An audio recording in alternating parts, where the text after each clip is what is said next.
Hi, good evening. It's indeed a pleasure for me to have such a senior person from the field today in the very first series of Empower the Determined.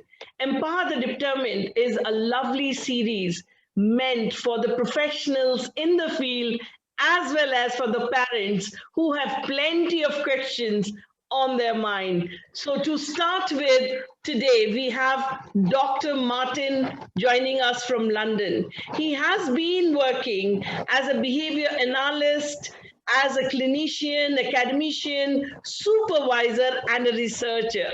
And who could be a better person to start this series with us? He's been in the field since 1990.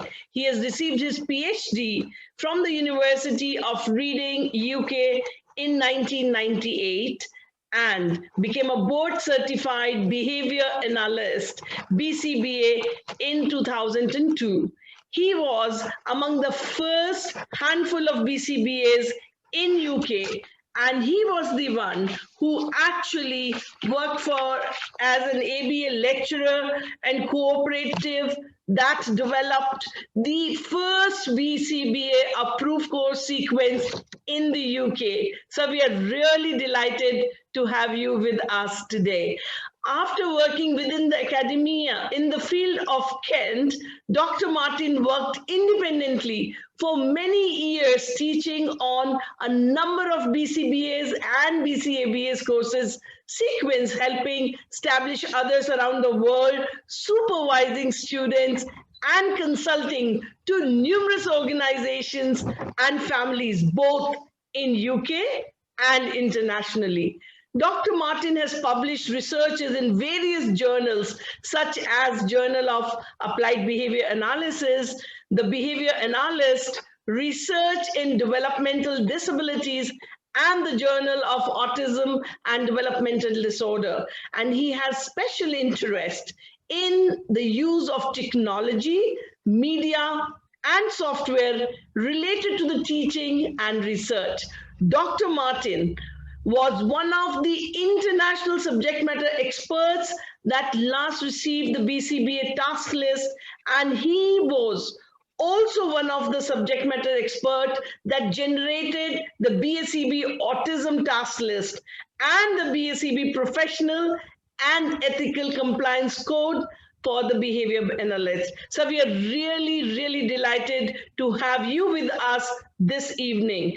In April 2015, Dr. Martin became the BACB Director of International Development to help advance the BACB's global mission and vision and to expand the number of behavior analysts and training courses worldwide. So today we are very delighted to have you with us, sir.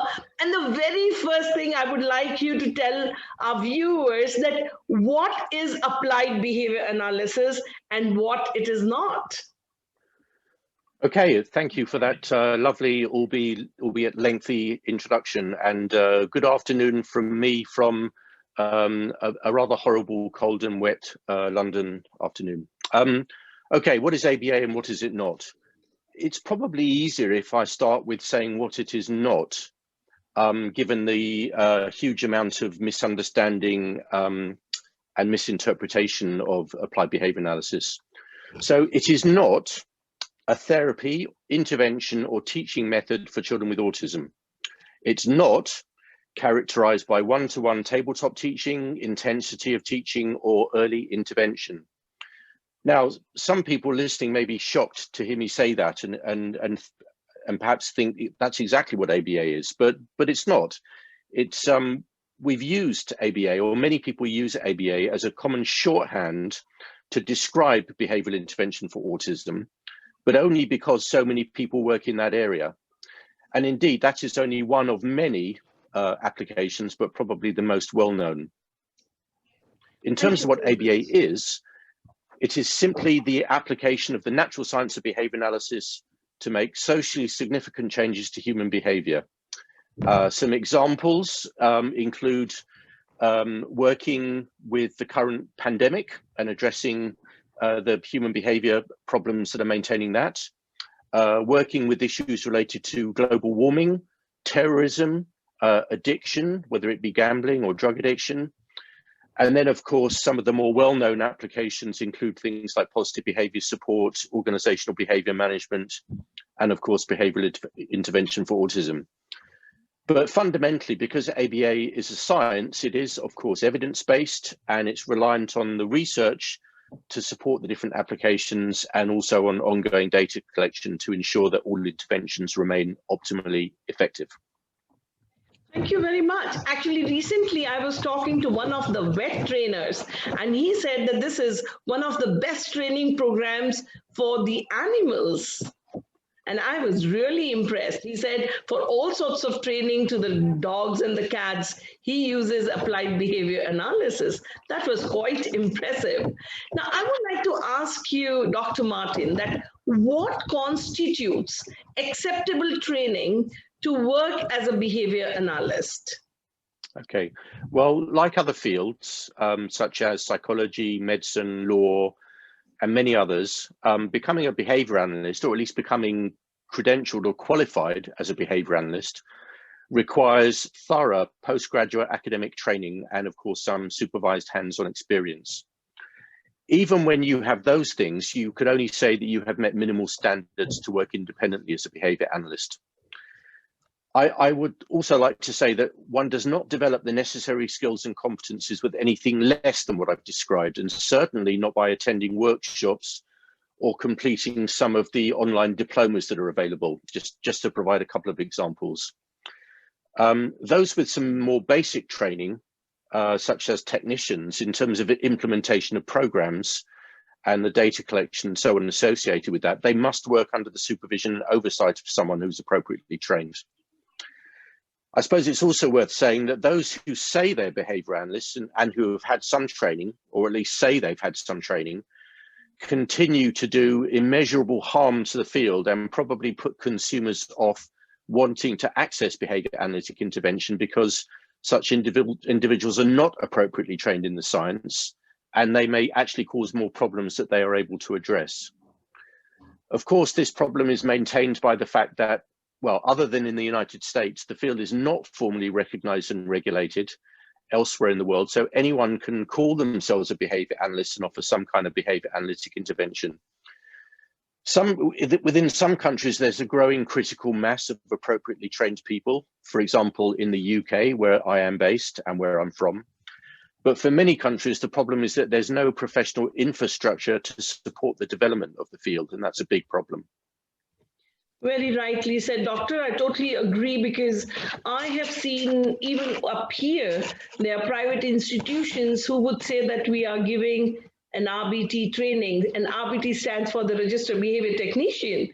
And when a local body says that we are doing an RBT technician training, actually what they're doing is they're training them to take an exam with the BACB board, but they don't say that. And some of the people with just that training of 40, 50 hours, they have a certification and they call themselves to be the technicians, which actually they are not. So you're rightly saying, so can you please define what professional infrastructure is and why do we need it? Yes, absolutely. And perhaps we'll come on to talk about the RBT and their role later. But when I talk about professional infrastructure, what I'm talking about is the infrastructure to support the training and development of behavior analysts. So those individuals that are working independently. And what I'm talking about specifically is the existence of postgraduate university training programs that cover the breadth and depth of the science of behavior analysis, which is why they have to be postgraduate training programs, if not master's degrees, if not doctoral programs. But a professional infrastructure also requires that there be a critical mass of appropriately trained and experienced individuals who themselves are able to teach and supervise others. And of course, there should be a range of organizations, school centers, or other places where individuals can work and develop and practice the skills and competencies of applied behavior analysts with ongoing on-site supervision. And those ought to be places that don't just tolerate the fact that one or two individuals are working there and engaging in certain skills, but where the culture of the workplace actually reinforces and embraces an evidence-based analytic approach to its work. So that's important. Yes, Many countries, of course, lack all of these things. But you really need, of all of those things, the university training programs and at least some individuals to teach and supervise others to really develop any kind of professional infrastructure. And I'm currently working with many countries on trying to establish those as prerequisites. that's lovely. So does the board provide this kind of a support to a university in case a university is keen on, they can directly connect with the board and board would be able to, support the university?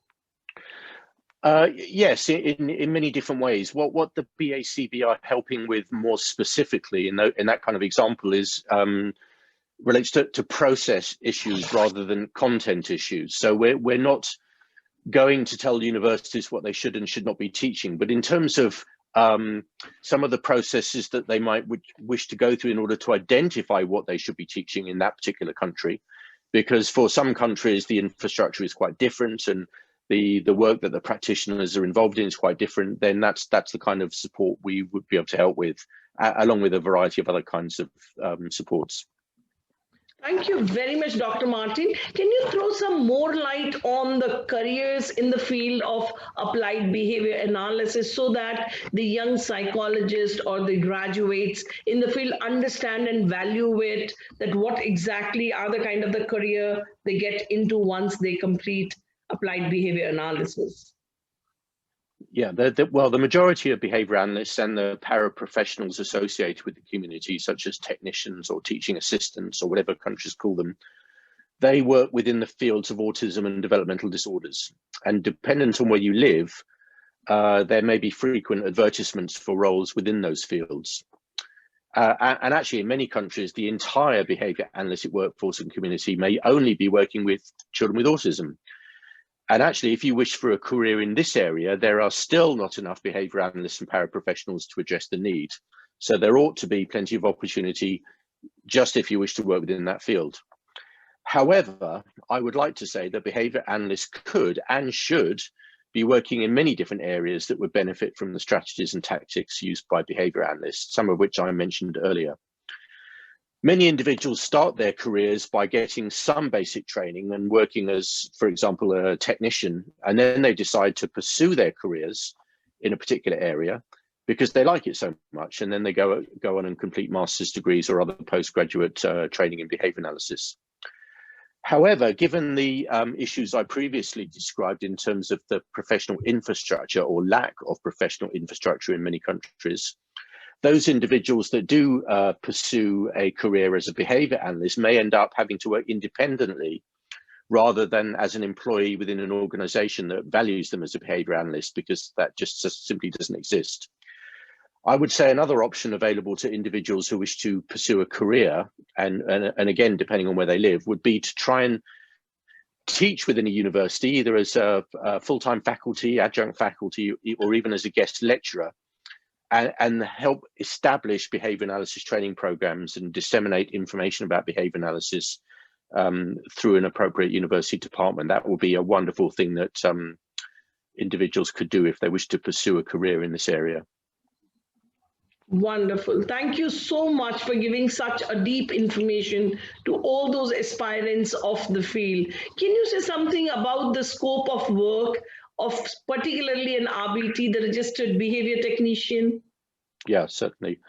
Well, so the RBT, the registered behavior technician, is the BACB's technician level credential.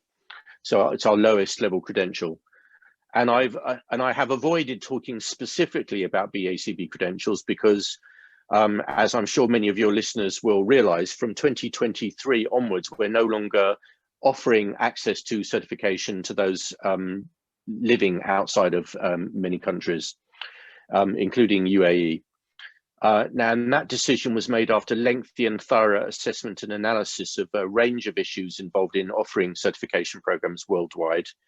And the BACB has already provided comprehensive rationale for that decision, which I don't have time to go over right now. But you asked me about the scope of an RBT. The RBT was never designed to be a credential for an independent practitioner. The RBT is someone that must work under the supervision of someone with sufficient skills and competencies within the field. In other words, a behaviour analyst, as defined or at least described in terms of the training I mentioned earlier. And not only that, but the supervisor of an RBT must take responsibility for their caseload and general work, including having contracts with any clients or families to whom the RBT is providing services. Now, I mention that because it's a great concern of mine that individuals are completing RBT training, and there are many offerings of this around the world, but in the absence of finding or perhaps even wanting a supervisor, they're then going out into the world and working independently and telling unsuspecting clients that they are trained as RBTs or have had RBT training. And of course, many clients will not understand the difference between someone who is an RBT versus someone who has had RBT training. And because they're not RBTs, because they don't have supervisors and they probably haven't taken the exam and they're not registered with the BACB has no jurisdiction over them. So my advice to anyone and everyone is that they should directly employ or hire a behaviour analyst rather than an RBT, ensuring that the behaviour analyst is appropriately trained and qualified, and then let the identify any required technicians that the clients may need, because they will be supervising them. So give that responsibility to them. And also, if anyone claims to be an RBT, then of course you can check whether they are or not by looking them up in the BACB register, and also checking to see that they're active and that they have a supervisor listed. Thank you so much, Dr. Martin, for actually stressing on this fact, because rightly said, so that RBT is actually, whether they are registered or not registered with the board, whether they have their active licensing or not, and that depends on whether they have a supervisor or not. So it's really a better deal to have a behavior analyst appointed, and then RBT can automatically be brought into the scene instead of the other way out. And as you mentioned that by 2023 things are going to be changed, it's going to be different. So which all countries would still continue with it? And will the people who are interested would have to travel to those countries to procure the certification? Well, at the point we made the announcement, which was the end of 2019, we said that the access to the certification was going to be restricted to individuals who reside in the US and Canada. But we also offered the opportunity for countries to apply to us to request that they continue to have access to BACB certification. And several countries have applied, and the UK and Australia are two countries where you will still have access to BACB certification from 2023. Although in the case of the UK, it's just a 3-year extension rather than indefinite access. So the answer to your question is, if you, from 2023, if you are residing in the US, Canada, the UK, or Australia, you are still able to apply for one of our BACB credentials. But you have to reside there. So and that will be determined by your application address and subsequent correspondence address. So it won't be possible, or at least should not be possible, to simply travel to one of those countries to take the exam. Our expectation is that you are living in that country. You don't necessarily have to have a passport from that country, but you have to be living, you have to be residing in that country and really working in that country in order to be take our exam and work as a credentialed individual in that country. And otherwise, the countries are supposed to be applying and requesting from now till 2023, and probably a couple of more countries will get added on to the list. Well, I mean, it's possible. It's not simply a case of they fill in a form and send it to us and we look at the form and say yes or no. It requires a much more thorough analysis in terms of things like the legal liability for the BACB in operating certification and offering access to it in those countries. So it's a whole range of factors, and we also take into account existing infrastructure within a country. So, for example, are there university training programs where people can get the training in that country? Are there available and accessible test sites where people can take the exam in the country? And so on. Is there a reasonable probability that sufficient numbers of people will pursue BACB certification in that country to make it worthwhile for us to make it available in that country, and so on. So we will see. As it stands, those are the 4 countries where that will still be an option from 2023. Thank you so much for this piece of information, and I'm sure it's going to help a lot of aspiring candidates or the parents who've been having a kind of a doubt in their mind, but now listening to you, it gives a lot of clarity. I would like to ask you, as the session will be attended by parents of the children facing a lot of behavioral challenges, can you offer some kind of a guidance about applied behavior analysis for their day-to-day interactions? Yeah, absolutely. Well, one of the interesting things, well, certainly in my opinion, one wonderful things about being a behavior analyst and the training experience involved in that is that it changes your worldview, and I think for the better. And one of the important differences is how one views the world. So looking at the world through the lens of a behavior analyst is a somewhat different prospect altogether, and involves an understanding of what we do and what other people do in terms of it being a product of their learning history and environmental circumstances, not an aspect of their self or personality, or as Skinner termed it, autonomous man.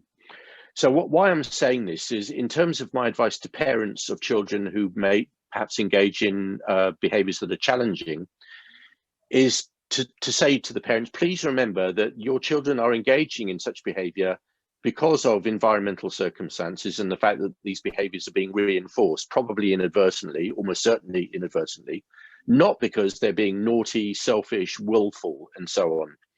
So the question then becomes for parents, what is happening in the environment that leads to the emission of problem behavior, and how is it being maintained for my child? Now, sometimes those analyses can be quite complicated and require a detailed functional analysis, but sometimes the answer is obvious.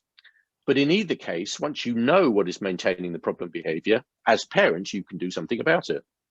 So just to give you a couple of simple examples, if a child is having a temper tantrum, that it may be being maintained by the attention it gets from his or her parents. So, for example, the more a child cries or screams or throws objects or whatever they're doing, the more attention the parents may give them, in order, at least as far as the parents are concerned, to console their distressed child. Now, of course, in such a situation, the amount of attention received for engaging in a tantrum ought to be minimal, because it's the attention that's actually maintaining the tantrum. And the attention probably also ought to be just restricted to keeping the child safe and nothing more than that. However, in such a situation, the parents need to ensure that the child is lavished with plenty of high quality attention when they engage in appropriate behaviors, such as playing nicely, sharing, waiting their turn, and all those kinds of things. To give you one more example, on the other hand, a very similar looking tantrum may have been learned because it allows the child to escape or avoid from something they really wish to do, such as doing their homework or tidying up. So the parent says, hey, off you go and do your homework, and the child has a massive tantrum. And in such a situation, what may happen is the parents may again console the child, have them sit down and calm down, but crucially not follow through on the request to finish their homework. And of course, in such a situation, because actually letting them not do the homework is what's maintaining the tantrum, and teaching them that having a tantrum gets them out of a homework, what ought to happen is the parent should follow through with a request rather than simply stopping the activity. Now, that's easier said than done, but it may be that the parents follow through with the request, but it's for a relatively short period of time, something that's doable by the child, rather than, an hour's worth of homework. It may be, okay, 2 more minutes of homework and then you can have a break, that kind of thing.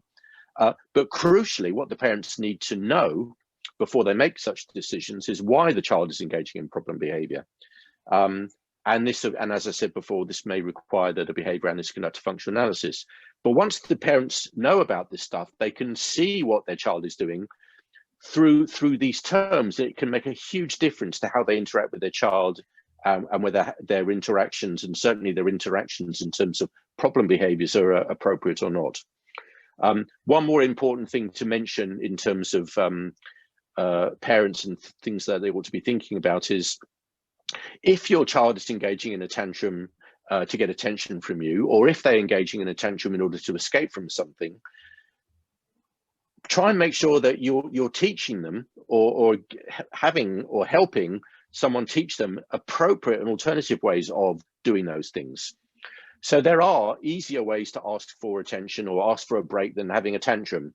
And as long as you can ensure that the child practices those things and reinforce them when they happen, by giving attention or letting them have a break, then that's a wonderful thing and an easy thing that parents could do, assuming they know about this stuff. Thank you so much, Dr. Martin. And I think it's a brilliant piece of advice to all those parents who are struggling, and especially with the tantrums of the children. And many a times, unknowingly, we reinforce an unwanted behavior. So the moment the parents are aware of these kind of techniques, it certainly makes parenting more powerful and you get the desired results. Thank you so much for sharing this with our parents. But I would like to ask you this question: do you think a parent can make a good therapist? Well, that's an interesting question, and I suppose my answer to that is yes and no. Of course, parents are the individuals that know their child best, unquestionably. But of course, they're also the individuals that have the greatest bond to the child and therefore are the most susceptible to subjective and emotive decision-making regarding the child. So my personal view, this is Neil Martin's view, not necessarily my professional view, although it's difficult to disentangle the two sometimes. But my personal view is that parents are the ones that ought to be ensuring that the child has opportunities to practice the skills and competences that are being taught to them, whether it be in school or in other settings. And not only that, but ensuring that there are frequent opportunities to practice these things, and that there are opportunities to generalize the skills that children are learning in different ways. So, for example, across different people, different settings, and so on. So I think that's what the focus of parents ought to be on, particularly in terms of supporting behavioural intervention programs. Now, having said that, some parents can be good teachers, but sadly many are not, and the parental relationship can create all sorts of conflicts. For example, not wanting to follow through with a specific task when they perceive that the child may be upset or tired or hungry or whatever it happens to be. The only other thing I would say about that in terms of parents being therapists, if you as a parent wish to train as a therapist, a technician, or even a behaviour analyst, then you cannot ethically be working with your own child while you're developing those skills and competencies, or indeed with your wife or husband or other family member. Just because of the obvious potential for conflict. So if you wish to pursue this training, then you have to be doing it independently with other clients. So just to make that point. Yeah.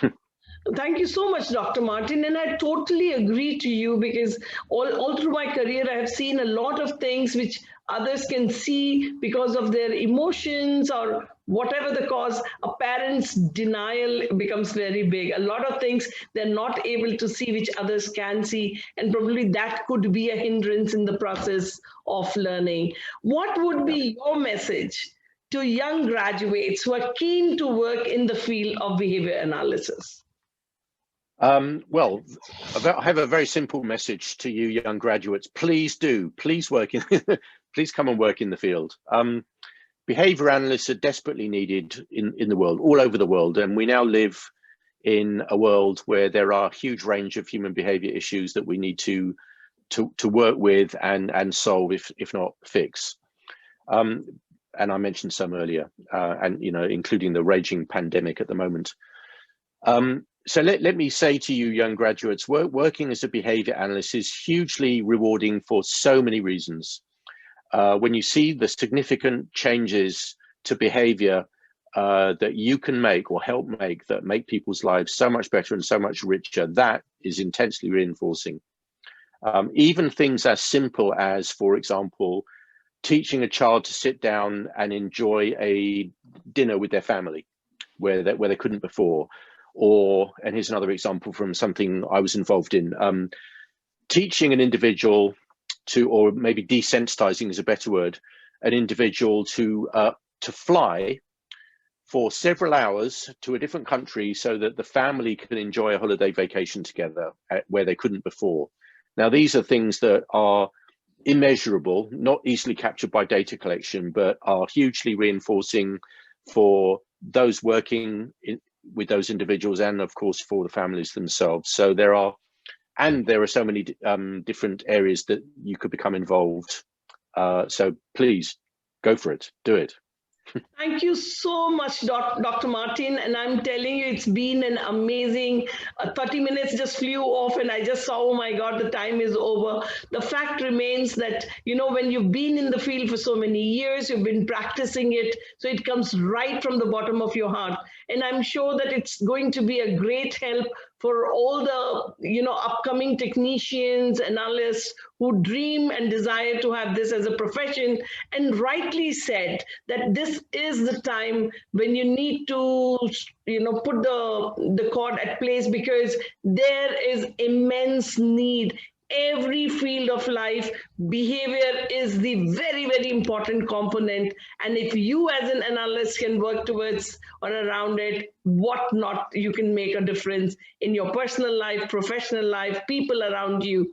And that is something lovely. Thank you so much, Dr. Martin, for being with us. And it's indeed a pleasure to start our very first episode of Empower the Determined with this topic of behavior analysis. Thank you so much for your time. Thanks a lot. Thank you. Thank you so much. And I hope to see you in person at some point. That will be lovely. Certainly. Look forward to see you, Dr. Martin. Okay, bye-bye. Bye, everyone. Bye.